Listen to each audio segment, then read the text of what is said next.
Bonjour à toutes et à tous, j'espère que vous allez bien. Bienvenue sur La Volte, la chaîne qui vous propose du contenu d'analyse et d'opinion politique résolument humaniste et ancré à gauche. Alors aujourd'hui, je te propose de parler du féminisme. C'est un sujet qui est de plus en plus présent dans la société. Certains osent même parler d'effet de mode. Alors, il faut bien le reconnaître, le capitalisme et les grandes marques ont su faire leur beurre là-dessus. Malgré tout, quand même, sur le fond du débat, on en parle de plus en plus, notamment depuis le mouvement MeToo. Mais on voit qu'il y a encore beaucoup de chemin à faire sur le sujet. L'objet du féminisme, il a encore bien du mal à percer et à s'inscrire dans notre société.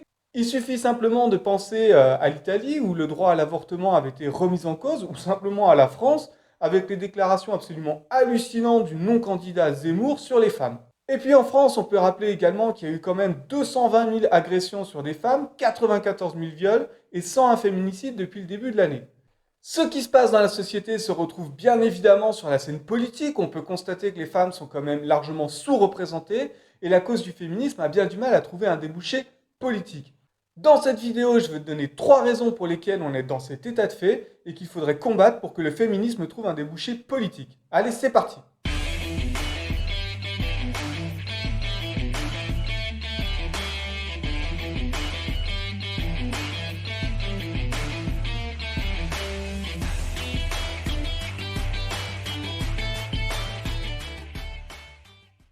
Je prends juste 10 secondes pour faire ma publicité, t'inviter à liker, à t'abonner, à commenter si t'aimes ce contenu, c'est la récompense pour le travail qui est fait. Allez, on poursuit.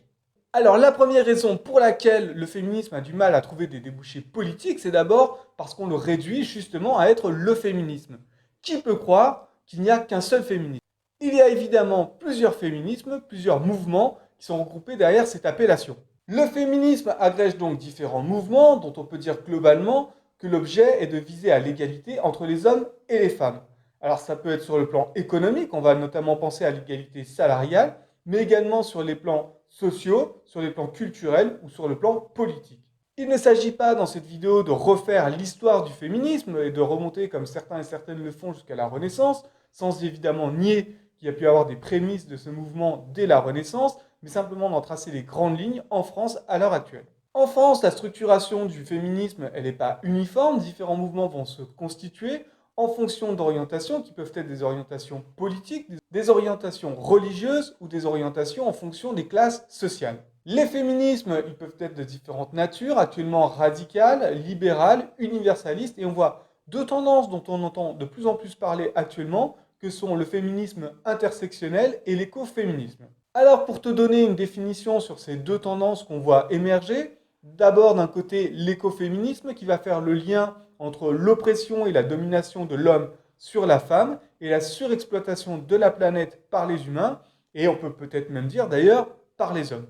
Pour ce qui est du féminisme intersectionnel, je vais te donner un exemple très simple. On peut dire qu'un homme noir va subir le racisme, qu'une femme blanche va subir le sexisme, qu'une femme noire, elle va subir et le racisme et le sexisme. Alors, c'est une définition un petit peu simple, mais c'est juste pour que tu comprennes le principe de l'intersectionnalité. On le voit, il y a différents mouvements qui peuvent se compléter et parfois s'opposer. Ça aurait été le cas notamment sur la question du port du voile et notamment l'interdiction du port du voile intégral. Donc il peut y avoir une position première qui est de dire que c'est une discrimination. Pourquoi? Parce que dans le cas où une femme est contrainte de porter un voile intégral, elle va se retrouver complètement cloisonnée chez elle. Et dans le cas où c'est un choix volontaire de sa part, en fait, on va lui refuser l'accès aux lieux publics et au marché du travail. Il existe une autre position qui va consister à dire que en fait le problème ce n'est pas l'interdiction du port du voile intégral, mais plutôt le port du voile intégral en tant que tel, en tant qu'arme du patriarcat contre les femmes. Cela peut traduire une opposition entre le féminisme intersectionnel et le féminisme universaliste. Ces oppositions vont créer une polarisation du débat dont vont savoir se saisir les opposants du féminisme. Alors, il est bien normal qu'au sein d'un même mouvement, il y ait des oppositions, des tensions, des contradictions. D'ailleurs, on les retrouve chez les opposants du féminisme, hein, mais voilà, c'est comme ça va nuire à l'image du féminisme. Tout ça pour te dire que parler de féminisme n'a pas de sens. Et le réduire simplement à un seul espèce de mouvement unitaire, en fait, ça fait plutôt le jeu des opposants de l'extrême droite qui vont réduire ça à une caricature. Alors, les ficelles, elles sont très grosses, mais malheureusement, ça a tendance à plutôt bien fonctionner. La deuxième raison pour laquelle, à mon avis, le féminisme n'arrive pas à trouver de débouché politique, C'est du fait des limites du militantisme. Alors le militantisme féministe en France, il a une influence certaine sur la société, sur la politique, mais pour autant, par exemple, il n'a jamais débouché sur un parti. Et pourtant, c'est quelque chose qui a existé, notamment en Suède, ou alors dès 1932 en Uruguay. En France, on a Marlène Schiappa, qui est secrétaire d'État et qui a porté cette cause au gouvernement. Mais il faut rappeler que Emmanuel Macron avait promis de dédier un ministère à la cause des femmes. Le dialogue avec la secrétaire d'État n'a pas toujours été facile. Il faut rappeler que sur son compte Twitter, elle avait bloqué certaines associations et féministes qui l'interpellaient. Il semblerait que la critique n'était pas toujours bienvenue. Un autre point, c'est de comprendre que, évidemment, le morcellement du mouvement ne facilite pas l'émergence d'une entité politique dédiée au féminisme. Ce parti ou mouvement politique, entendu tout ce qui serait au-delà du militantisme, pourrait être celui de l'égalité. Ce serait complètement pertinent à l'heure où les agressions transphobes, homophobes, le sexisme et les agressions contre les femmes sont malheureusement encore légion.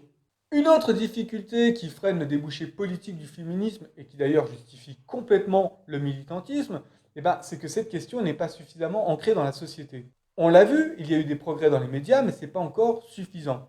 On voit que voilà, ça ne prend pas encore complètement, et donc ça peut mettre en cause la pertinence d'un débouché politique parce qu'il aurait certainement du mal à avoir un écho à l'échelle nationale. Évidemment, les partis politiques n'ont pas la cote, mais un mouvement politique structuré serait capable de répondre à la scène politique actuelle qui est quand même composée soit de partis, soit de mouvements structurés. Il faudrait également, comme je l'évoquais tout à l'heure, que ce mouvement soit capable d'élargir son spectre, de parler d'égalité, mais également d'autres thèmes pour pouvoir fédérer largement.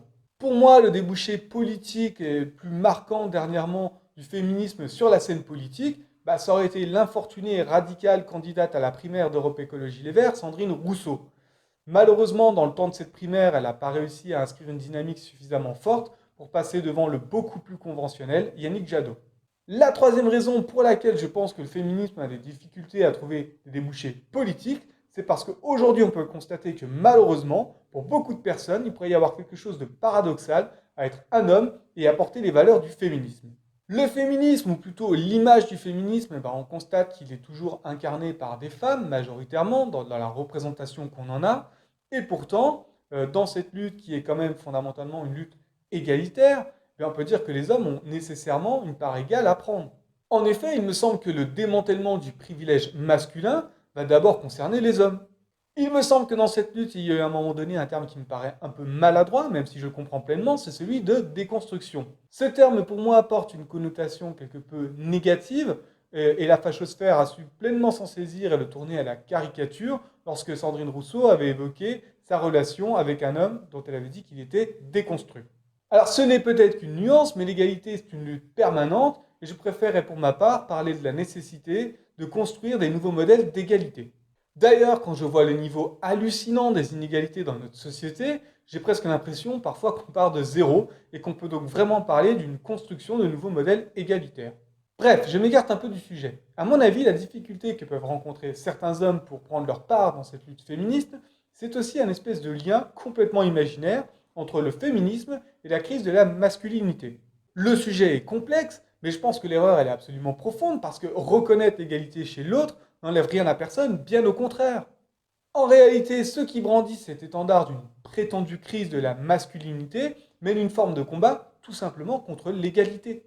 Confondre l'égalité avec une dépossession, ça n'a absolument aucun sens, il n'y a pas de remise en cause. En fait, c'est même ignorer une partie du problème. C'est que les hommes eux-mêmes sont soumis à des problèmes inégalitaires. Alors on peut penser par exemple à l'inégalité des classes. C'est pourquoi le féminisme, c'est une question qui concerne évidemment les hommes parce que c'est la question de l'égalité.